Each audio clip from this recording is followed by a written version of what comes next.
লক্ষ্য করছিলেন যে দেখছিলেন যে আমি একটা টবের মধ্যে রাখা কিছু সবজি পচা খোঁচাচ্ছিলাম এবং এতে দেওয়া আছে কলার চোকলা, আলুর চোকলা, পেঁয়াজের চোকলা এবং আমার গাছের যে সমস্ত ফুল হয় সেই ফুল থেকে শুরু করে সেই সব গাছের পাতা সমস্ত কিছু পচিয়ে সেই জলটা আমি ব্যবহার করেছিলাম।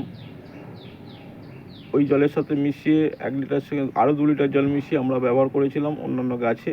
তার যে নির্যাসটা পেয়েছি, দেখুন এখানে দেখতে পাচ্ছেন পেঁয়াজের চোকলা, আলুর চোকলা, কলের চোকলা সমস্ত কিছুই আছে। এই কলার চোকলাও দেখা যাচ্ছে, কলার চোকলাটা ডিস্ট্রয় হয়নি আর কি, এখনও পর্যন্ত তাজা আছে। যাক, সমস্ত কিছুই 1-1.5 মাসের মধ্যে একটা কম্পোস্ট সারে তৈরি হবে, যার জন্য আমি একটা 14 ইঞ্চি টবে এই মাটিটাকে রেডি করছি। তো এরকম বাদামের চোকলা পর্যন্ত আছে।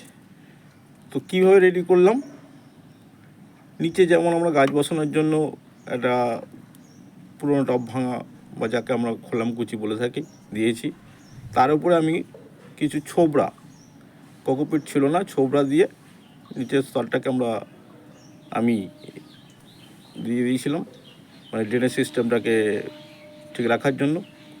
তারপরে দিয়েছিলাম এরকমই সবজি পচা 3-4 দিন পচিয়ে যে জলটা ব্যবহার করার পর যে ছিপেটা পড়ে থাকে, যে অংশটা পড়ে থাকে, সেইগুলোকে দিয়েছিলাম একটা লেয়ার, অর্থাৎ 1 সপ্তাহের সবজি পচাটা দিয়েছিলাম। তারপরে দিয়েছিলাম কিছু গোবর সার, ওটা কম্পোস্ট ছিল, কিন্তু তার থেকে যে সমস্ত ডালা অংশগুলো পেয়েছিলাম সেই ডালা অংশগুলোই দিয়ে দিয়েছি, কারণ সেগুলো তখন ভাঙছিল না। সেই ডালা অংশগুলো দিয়ে দিয়েছি এবং এই 1-1.5 মাসের মধ্যে এই বৃষ্টির জল পেয়ে এগুলো নরম হয়ে গিয়ে মাটি মানে টোটাল কম্পোস্ট হয়ে গিয়ে টোটাল সবজির যেগুলো দেওয়া আছে তার সঙ্গে গিয়ে একটা সুন্দর একটা সার তৈরি হবে জৈবভাবে। তো সেই জৈবভাবে সারটা তৈরি করার জন্যই আমি এই প্রস্তুত নিয়েছি। এরপরে 1-1.5 মাস পরে আমরা কী করব, এটার মধ্যে লাউ হোক, কুমড়ো হোক, ঝিঙে হোক, যে কোনো সবজি, বেগুন গাছ হোক, লঙ্কা গাছ হোক, যে কোনো গাছ আমরা, দেখুন ডিমের চোকলা পর্যন্ত আছে, সমস্ত গাছের মানে আমরা রান্নাঘরে যে সমস্ত সবজিগুলো ব্যবহার করি, রান্নাঘরে যা আমরা খাই, তার যে চোকলাগুলো মানে ফেলে দেওয়া জিনিসগুলোকেই আমরা গাছের ক্ষেত্রে ব্যবহার করব। জৈবভাবে আমরা গাছের মানে উপযুক্ত সার পাবো, গাছ খুব ভালো হবে, গাছের বাড়বাড়ন্ত খুব ভালো হবে, গাছের যে সবজি হোক বা ফল হোক বা ফুল গাছ হোক, সমস্ত গাছই এতে কিন্তু ভালো হবে। তো এইভাবে আমরা বিনা খরচায় ঘরে মানে যাকে আমরা বলি কিচেন কম্পোস্ট, মানে কিচেন থেকে যা জিনিস পাবো তাই থেকে আমরা এইভাবে একটা সুন্দর সার আমি একটা 14 ইঞ্চি টবে করেছি। তো এইভাবে আমরা পেতে পারি। তো আপনারা এইভাবে করুন। তো কী করেছিলাম, প্রথমে একটা কুচি দিয়েছিলাম, তারপরে আমি দিয়েছিলাম ছোবড়া, আপনারা কোকোপিট দিতে পারেন, দিয়ে তারপরে একটা লেয়ার দেবেন সবজি পচা, একটা লেয়ার দেবেন, যেহেতু সবজি পচাগুলো কিছুটাই মানে 3-4 দিন যে ভিজিয়ে যে জলটা ব্যবহার করেছিলাম, তো 3-4 দিনে কিছুটা কম্পোস্ট হয়েই গেছে। এবার এটা বেশি দিন লাগবে না, তবুও লাগবে 1-1.5 মাস লাগবে সম্পূর্ণভাবে কম্পোস্ট হতে। তো মাঝে মাঝে আমরা এরকমভাবে খুঁচিয়ে দেবো, বৃষ্টির জল পাবে, জল আলাদা করে দিতে হবে না। আমরা 2 দিন 3 দিন ছাড়া যখন যেভাবে সময় পাবেন আপনারা, আমিও তাই করি, আপনারাও তাই করবেন, 2 দিন 3 দিন ছাড়া একটু খুঁচিয়ে দেবেন, তাতে কী হবে, ওপর নিচ একটু মিশে যাবে এবং তাড়াতাড়ি কম্পোস্টটা হবে। তো এইভাবে কোনো বিনা খরচা ছাড়া আমরা একটা কম্পোস্ট সার তৈরি করতে পারবো এবং তারপরে এর মধ্যে যে গাছ বসাবো সেই গাছই অবশ্যই ভালো হবে। আপনারা এইভাবে বিনা খরচা আপনারা ঘরে এইভাবে জৈব সার তৈরি করুন।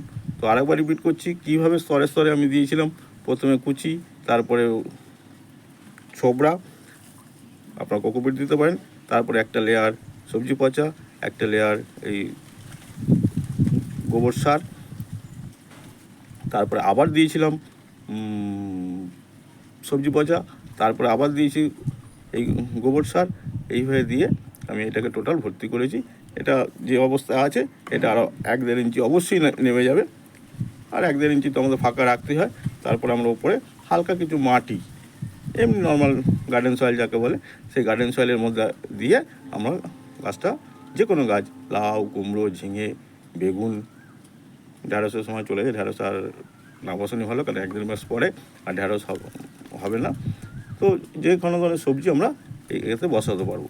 বা আপনি যদি মনে করেন যে এই টবটা মাটিটা অন্য গাছে ব্যবহার করবো, সবজি গাছে নয়, অন্য গাছে ব্যবহার করতে পারবো, তখন এই টবটাকে খালি করে দেবো। খালি করে মানে এগুলো সমস্ত কিছু ঢেলে দেবো মাটিতে, ঢেলে দিয়ে এটাকে 2-3 দিন রোদ খাইয়ে নেবো। রোদ খাইয়ে নিলে তার এর মধ্যে যে সমস্ত ব্যাকটেরিয়া, মানে অপকারী ব্যাকটেরিয়াগুলো মরে যাবে। তো খুব একদম শুকনো করবো না, একটু ভিজে ভিজে রাখবো, তা নাহলে আমাদের উপকারী ব্যাকটেরিয়াগুলো আবার নষ্ট হয়ে যাবে। তো 2 দিন আমরা রোদে শুকিয়ে নিয়ে আবার এটার মধ্যে হালকা জল দিয়ে আমরা তাহলে যে কোনো গাছের জন্য, সেক্ষেত্রে আমরা ফুল গাছেও ব্যবহার করতে পারি। তো এইভাবে আমরা মাটি তৈরি করব। একটা 14 ইঞ্চি টবের একটা মাটি, অনেকটাই মাটি, মানে সার মাটি তৈরি হয়ে যাবে। তারপরে এইভাবে করুন।